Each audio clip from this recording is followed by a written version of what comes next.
నమస్కారం. టీవీ7 న్యూస్ కి స్వాగతం. ముందుగా ముఖ్యాంశాలు.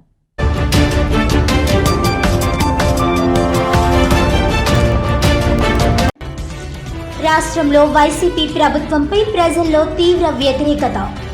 టీడీపీ జనసేన కూటమిని ప్రజలు ఆదరించనున్నారన్న టీడీపీ కాకినాడ జిల్లా అధ్యక్షులు జ్యోతుల నవీన్ కుమార్.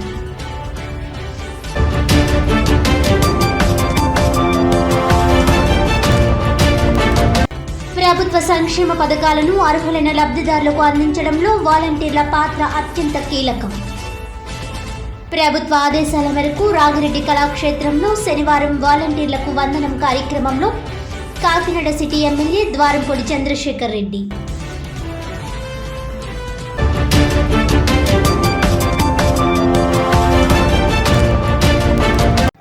ఉద్యోగుల డిమాండ్లపై ప్రభుత్వం నుండి ఎటువంటి స్పందన లేనందున ఏపీ జేఏసీ ఆధ్వర్యంలో కార్యాచరణకు సిద్ధం.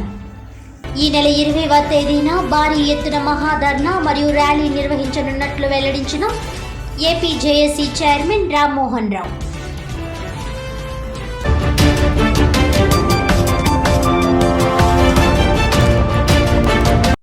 ఇక వివరాల్లోకి వెళ్తే, ప్రజాస్వామ్యంలో సామాన్యుడు సైతం ప్రశ్నించే విధంగా చైతన్యం తీసుకురావాలనే సంకల్పంతో తెలుగు నవగర్జన పార్టీ ఆవిర్భవించిందని ఆ పార్టీ జాతీయ అధ్యక్షుడు కాట్రు నాగబాబు అన్నారు.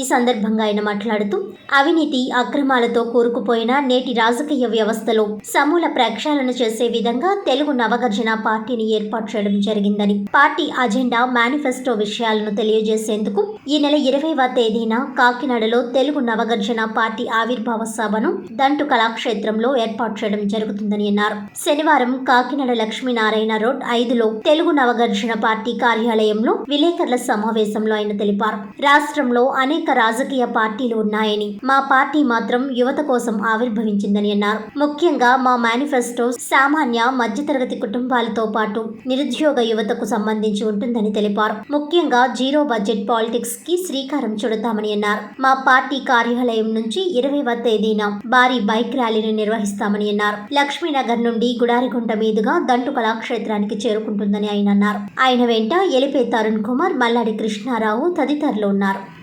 అందరికీ నమస్కారం. నా పేరు కాట్రు నాగబాబు. నేను తెలుగు నవగర్జన పొలిటికల్ పార్టీ యొక్క జాతీయ అధ్యక్షుడిని. ఈ 20వ తారీఖున మన కల్పన సెంటర్ గల వెనక గల దంటు కళాక్షేత్రంలో జరుగు మన తెలుగు నవగర్జన పార్టీ ఆవిర్భావ సభకి అందరూ విచ్చేసి జయప్రదం చేస్తారని కోరి ప్రార్థిస్తున్నాను. ఈ పార్టీ ఒక ముఖ్య ఉద్దేశం వచ్చి మేనిఫెస్టో అనేది రిలీజ్ చేయడం జరుగుతుంది. దానితోపాటు ఈ 175 నియోజకవర్గం సంబంధించిన ప్రతి ఒక్క నియోజకవర్గం సంబంధించిన వ్యక్తులను కూడా మేము అందరికీ ప్రకటించడం కూడా జరుగుతుంది.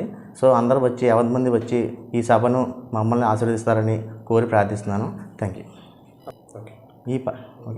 ఈ పార్టీ అనేది మేము పెట్టడానికి ముఖ్య కారణం వచ్చి మాది కులాల్లో నుంచి మతాల నుంచి పుట్టిన పార్టీ అయితే కాదు. ఇప్పటిదాకా పుట్టిన పార్టీలన్నీ కూడా రిటైర్డ్ ఐఏఎస్ అవ్వచ్చు, లేదంటే ఒక క్యాస్ట్ సంబంధించిన పార్టీల కింద వచ్చాయి. కానీ ఈ పార్టీ అనేది ఓన్లీ కామన్ మ్యాన్ పీపుల్స్ మాత్రమే ఎన్నుకునే పార్టీగా దీన్ని మేము తీసుకురావడం జరుగుతుంది. దాని నుంచి అందరూ ఆదరిస్తారని కూడా కోరుతున్నాను.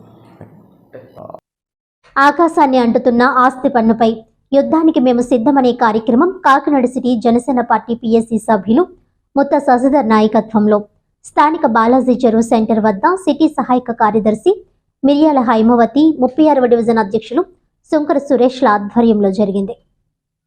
ఈ సందర్భంగా సుంకర సురేష్ మాట్లాడుతూ, ముఖ్యమంత్రి జగన్మోహన్ రెడ్డి 5 సంవత్సరాల పాలనలో చేస్తున్న ఆగడాలు, ప్రజల మీద చేస్తున్న వ్యాపార విధానాలను తీవ్రంగా నిరసిస్తున్నామని అన్నారు. ప్రతి మనిషి మీద ఏదో రకంగా పన్నుభారం పడేలా ఈ వైసీపీ ప్రభుత్వం వ్యవహరిస్తోందన్నారు. ఆస్తి పన్నుని ఆస్తి విలువతో లెక్కిస్తూ వడ్డిస్తున్నారని, ఇలా చేసుకుంటూ పోతే సుమారు 5 సంవత్సరాలకి దాదాపు రెట్టింపు అవుతాయని, అప్పుడు సొంత ఇంటిలో ఉంటూ పన్నులు కట్టుకోలేని పరిస్థితి ఎదురవుతుందన్నారు. నివాస స్థలాలకే ఇలా ఉంటే ఇక వ్యాపార సముదాయాల పరిస్థితి అధ్వానంగా ఉందన్నారు. పన్ను మీద ₹2 వడ్డీ సంవత్సరం మొదలు నుండే వసూలు చేస్తున్నారని, ఇలా నగరానికి ఆ పక్క సర్పవరంలో గాని ఈ పక్క తూరంగిలో గాని లేదే ఒక్క కాకినాడలోనే ఏంటని ప్రశ్నించారు. కాకినాడలో పేద ప్రజలకు ఇల్లు అని చెప్పి నగర బహిష్కరణ చేస్తున్నారని అన్నారు. ఈ ఆగడాలని ఆపేందుకు జనసేన పార్టీ సిద్ధమని, రాబోయే 40 రోజుల తరువాత జరిగే ఎన్నికల్లో ఈ ముఖ్యమంత్రి జగన్మోహన్ రెడ్డిని వైఎస్ఆర్సీపీ పార్టీని దించేందుకు మేము సిద్ధమని స్థానికులు అంటున్నారు చేస్తున్నారని అన్నారు. ఈ కార్యక్రమంలో జిల్లా కార్యదర్శి అట్ల సత్యనారాయణ, సిటీ ఉపాధ్యక్షులు అడబల సత్యనారాయణ, డివిజన్ కమిటీ ఉపాధ్యక్షులు చీకట్ల శ్రీనివాస్, సహాయ కార్యదర్శి సాధనాల రమేష్, మిరియాల చిన్నబాబు తదితరులు పాల్గొన్నారు. ఈరోజు మనం కట్టే ఇంటి పన్నులు ప్రతి సంవత్సరం కూడా 15% పెంచుకుంటూ పోతూ ఈరోజు ఆల్మోస్ట్ 90% ఇంటి పన్నులు శాతాన్ని పెంచడం జరిగింది. ఈ భారం ఇంటి పన్నుల పైన పెంచే ఈ మొత్తం ప్రజలపైన పడుతుంది. అలాగే ఇంటి ఓనర్ల కన్నా, ఇంటి యొక్క యజమానుల కన్నా అద్దెకు ఉండే వారిపైన ఎక్కువ భారం మోపుతున్నారు. ఇటువంటి పరిస్థితిని ప్రతి ఒక్కరికి తెలియజేసే కార్యక్రమమే ఈరోజు మేము చేపట్టడం జరిగింది.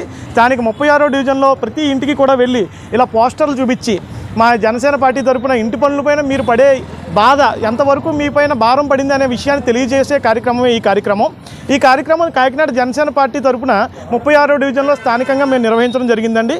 అంతేకాదు జనసేన పార్టీ ప్రతి విషయంలోని కూడా ప్రజల పక్షాన పోరాటం సాగిస్తూనే ఉంది.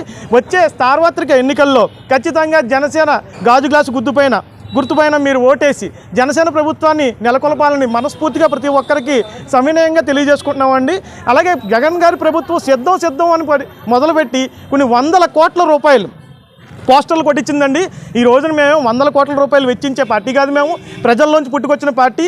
ఈ పార్టీ తరపున మేము జస్ట్ ఏదో ఒక చిన్న పాంప్లెట్ తీసుకొచ్చి ప్రజల్లో కొంచెం ఒక వాళ్ళలో తెలియకుండా అలసత్వాన్ని వాళ్ళకి తెలియకుండానే పాపం ఎంతో దుశ్చర్యలకి పాల్పడుతున్నట్టు ప్రభుత్వం యొక్క వైఫల్యాన్ని మేము తెలియజేయడానికి ఒక చిన్న పాంప్లెట్ ద్వారా ప్రజల్లోకి వెళ్తున్నామండి. ప్రతి ఒక్కరూ కూడా వారు చేసేటువంటి దుష్ట శక్తులు అంటే చీకటి జీవోలు రిలీజ్ చేసి ప్రజల్ని ఎంతో భయంకరమైన ఇబ్బందులకు గురి చేస్తున్నటువంటి ఈ ప్రభుత్వానికి నిరసనగా మేము ప్రజలకు కొంచెం తెలియపరచడం కోసం మా స్థాయి వరకు మేము స్థానికంగా 36వ డివిజన్లో జనాలకి తెలిసేలాగా ఒక చిన్న కార్యక్రమం నిర్వహించడం జరిగిందండి. దీనికి ప్రజలు ప్రతి ఒక్కరు మద్దతు తెలియజేస్తారని కోరుకుంటున్నాం. జై జనసేన, జై జనసేన, జై. అందరికీ నమస్కారం అండి. ఈరోజు స్థానిక 36వ వార్డు డివిజన్లో ఇంటి పన్ను ప్రతి సంవత్సరం పెంచడంపై ప్రజలకు అవగాహన నిమిత్తం ప్రతి షాపుకి పాంప్లెట్ పంచడం జరిగింది. ఈ ఆలోచన మా కాకినాడ సిటీ ఇన్ఛార్జ్ ముత్తా శశిధర్ గారి ఆదేశాల ప్రకారము ఇంటింటికి వెళ్ళి ప్రతి షాప్కి వెళ్ళి ఈ ప్రభుత్వం యొక్క దోపిడీని తెలియజేయడం జరుగుతుంది. ప్రజలకి ఎవరికి ఏమీ తెలియదండి, ఇది పన్ను అది ఎలా పెరుగుతుంది ఏంటనేది. ప్రతిదీ చీకటి జీవోలు ఇచ్చి పాలన చేస్తున్న ఈ దుష్ట ప్రభుత్వాన్ని దించడానికి మేమందరం ప్రజలను అవగాహన పరచడానికి తిరుగుతున్నాము. దీని నిమిత్తం పాంప్లెట్ ప్రతి వార్డు ఈ 36వ వార్డులో పంచడం జరుగుతుంది. ఈ 36వ వార్డులోని చీకట్ల శ్రీనివాసు, శుంకర సురేష్ గారు, హైమావతి గారు ఆధ్వర్యంలో పంచడం జరిగింది. ఇది ఏంటంటే ప్రతి సంవత్సరం 15% పన్ను పెంచుకుంటూ పోతారండి. ఈ పన్ను పెంచుకోవడం వల్ల ఇంటి యజమానికి భారమే, ఇంట్లో అద్దెకున్న వాళ్ళకి భారమే. ఎవరో ముఖ్యంగా ఇంట్లో అద్దెకున్న వాళ్ళకి భారం అండి. ఇంటి యజమాని అంటే ఎంతో ఇన్కమ్ వస్తుందో దాని మీద వెళ్ళిపోతాడు. ఆ ఇన్కమ్ని ఇంట్లో అద్దెకుండే వాళ్ళ మీదే భారం వేస్తారు. ఈ భారాన్ని ఎవరికి తెలియకుండా చీకటి జీవోలతో ఈ ప్రభుత్వం పాలన చేస్తుంది. ఇది చాలా దుష్టమైన చర్య. ఒక చేతిన ఈ ఎడమ చేతితో ఇచ్చి కుడి చేతితో ఇచ్చి ఎడమ చేతితో లాగేస్తున్నారు. ప్రతి విషయంలోనే ఫెయిల్ అయింది. ప్రతి దాంట్లోని నేను 100% నెరవేర్చానంటున్నాడు. 100% కాదు, 1% కూడా ఆయన నెరవేర్చలేదు. ప్రతి దాంట్లోనే ఆయన మాట తప్పాడు. నేను మాట తిప్పను, మడం తిప్పను అన్నాడు. అలాంటిది ప్రతి విషయంలోని మడమ తిప్పాడు. దీన్ని మేము తీవ్రంగా ఖండిస్తూ మీ ప్రజలను అవగాహన రాబోయే రోజుల్లో జనసేన టీడీపీ ప్రభుత్వాన్ని బలపరిచి పవన్ కళ్యాణ్ గారిని అసెంబ్లీకి పంపిస్తే ఈ విధమైన దియకడ దోపిడీలన్నీ అరికట్టడం జరుగుతుందని కోరుకుంటున్నాం. జై జనసేన.